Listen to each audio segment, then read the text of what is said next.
ఆదిలాబాద్ జిల్లా గుడిహట్నూరు మండల కేంద్రంలోని శివాలయంలో మహిళలు కార్తీక పౌర్ణమి పురస్కరించుకుని వేకువజామున పుణ్యస్నానాలు చేసి కార్తీక దీపాలను వెలిగించి మహిళలు మొక్కులు చెల్లించుకున్నారు.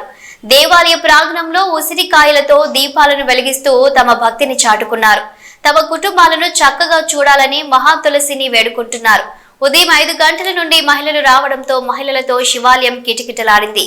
శివాలయ ప్రాంగణం అంతా దీపాలంకరణతో ముస్తాబయింది.